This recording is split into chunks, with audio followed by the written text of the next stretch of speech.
Good morning everyone. High, আমি wellness coach Tuya. আজকে একটা ছোট্ট টপিক আপনাদের সাথে শেয়ার করব বলে আমি এসেছি।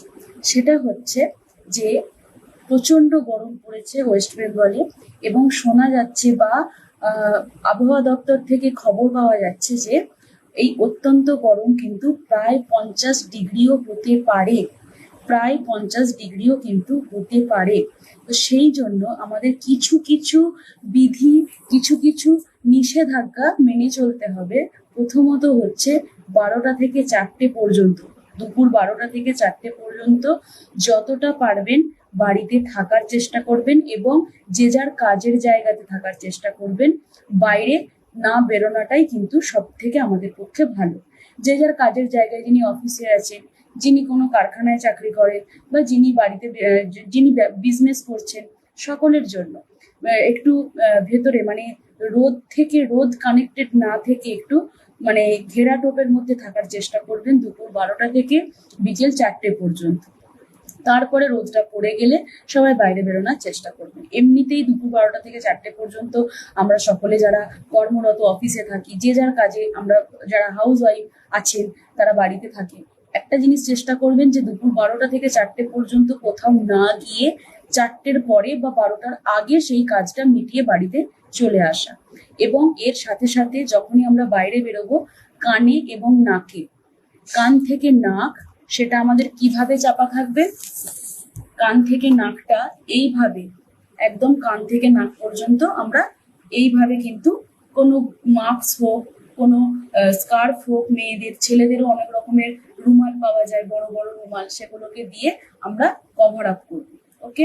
আর একটা কি করব, যাদের চোখে পাওয়ার আছে অবশ্যই চোখে চশমা ইউজ করব, এবং যারা সানগ্লাস ব্যবহার করতে ভালোবাসেন বা করেন, মানে রেগুলার হয়তো করেন, তারাও কিন্তু চোখে সানগ্লাস পরার চেষ্টা করব। এবং তার সাথে কি করব, প্রয়োজনের তুলনায়, ধরুন আমি আগেও বলেছি যে একজন মানুষের পার 20 কেজিতে 1 লিটার জলের প্রয়োজন হয়, কিন্তু এই অবস্থায় দাঁড়িয়ে আমাদের কিন্তু পার 20 কেজিতে 1 লিটার জল খেলে হাফ লিটার জল কিন্তু বেরিয়ে যাচ্ছে। কেন? সোয়েটের মাধ্যমে, প্রচন্ড পরিমাণে সোয়েট হচ্ছে, মানে ঘাম হচ্ছে। এই ঘামের মাধ্যমে যেহেতু জলটা বেরিয়ে যাচ্ছে, আমরা কি করব, জলটা একটু বেশি ইনটেক করব। প্রয়োজনের তুলনায় 1 গ্লাস বা 2 গ্লাস আমরা কিন্তু বেশি জল খাবো। ওকে। এই জিনিসটা মেনে চলবো। এবং আমাদের শরীরকে হাইড্রেট রাখার জন্য যার যেমন সামর্থ্য, কারোর যদি নুন লেবু সামর্থ্য হয়, নুন লেবুর জল, চিনিটা অ্যাভয়েড করবেন, চিনির বদলে গুড় বা বাতাসা, মানে গুড়ের বাতাসা বা চিনির বাতাসা বা গুড়ের গুঁড়ো, বা আমাদের যে আখের যে চ্যাটচ্যাটে গুড়টা হয় সেই গুড় দিয়ে আমরা জলটা খাওয়ার চেষ্টা করব।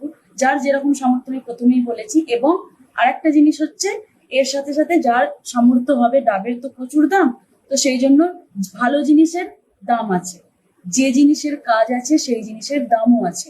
যার যেটা সামর্থ্য, যদি আমরা সপ্তাহে দুটো, মানে সপ্তাহে 2 দিন 2টো ডাব খেতে পারি, মানে একদিনে একটা করে, সপ্তাহে 2 দিনও যদি খেতে পারি খুব ভালো। আর এর সাথে একটু রসালো ফল খাওয়ার চেষ্টা করবেন, লাইক পেয়ারা, লাইক লেবু, like watermelon, very very important, watermelon. ঠিক আছে, মানে তরমুজ, তরমুজের জুস হোক, তরমুজ শুধু হোক, সবাই কিন্তু খাবেন, কারণ শরীর হাইড্রেট থাকবে এবং তার সাথে স্কিন ভালো থাকবে। আমাদের স্কিন ভালো রাখতে গেলে, আমাদের সমস্ত কিছু, শরীরকে ঠান্ডা রাখতে গেলে জল, ওয়াটারমেলন, এই যে জুস আর ফলের জুস খাওয়ার চেষ্টা করবেন।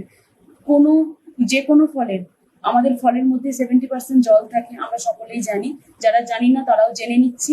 70% জলের মধ্যে আমরা কি করব, যে যখন কোনো জুস আমরা বানাবো, কোনো রকম জল অ্যাড করবো না, কোনো রকম জল ব্যবহার করব না, অল্প মানে হালকা করে একটু হয়তো আমরা নুন দিতে পারি। যেহেতু আমাদের নুন, ঘাম দিয়ে তো আমাদের শরীর থেকে লবণের পরিমাণটা বেরিয়ে যায়, সেই লবণের পরিমাণটা যখন বেরিয়ে যায়, সেইটাকে রিস্টোর করার জন্য আমরা তার মধ্যে অল্প 1 চিমটি লবণ ব্যবহার করতে পারি।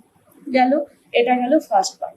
সেকেন্ড পার্ট, যখন আমরা বাইরে বেরোচ্ছি অবশ্যই জলের বোতল ক্যারি করব, এবং জলের মধ্যে 1 পিঞ্চ কিন্তু নুন, আমরা সেটা বিট নুনও হতে পারে, এবং সাদা নুন যেটা আমরা রেগুলার মানে নুন বলে থাকি, রেগুলার নুনও কিন্তু 1 পিঞ্চ, একদম এইটুকু, 1 লিটার জলে 1 পিঞ্চ, একদম হাতে করে এরকম 1 চুটকি নেবো, দিয়ে মিশিয়ে দেবো, সেই জলটা ঝাঁকিয়ে নেবো, যখনই খাবো ওই জলটা ঝাঁকিয়ে আমরা মানে একদম শেক করে নিয়ে আমরা খাবো।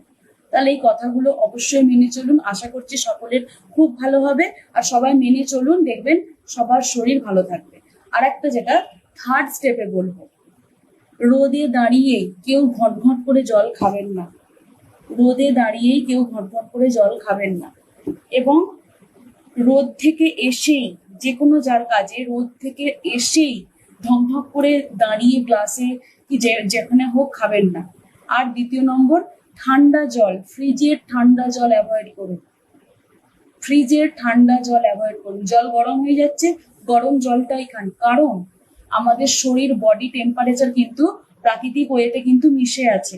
ধরুন ফাঁকে যে 50 ডিগ্রি চলছে বা 40 ডিগ্রি চলছে, সেই 40 ডিগ্রিটা কিন্তু আমাদের শরীরেও চলছে। যখন আমরা সেই 40 ডিগ্রিটা ঠান্ডা একটা জল ভেতরে ঢোকাবো, তাহলে আমাদের ভেতরের ওয়েদারটা কেমন হবে একবার ভেবে আপনারাই ডিসাইড করুন। সঙ্গে সঙ্গে কিন্তু আমাদের কাশি, সর্দি এমন কিছু হতে পারে, বংক্রাইটিস, বুকে কফ বসে গিয়ে বংক্রাইটিস, এটাও কিন্তু আসতে পারে।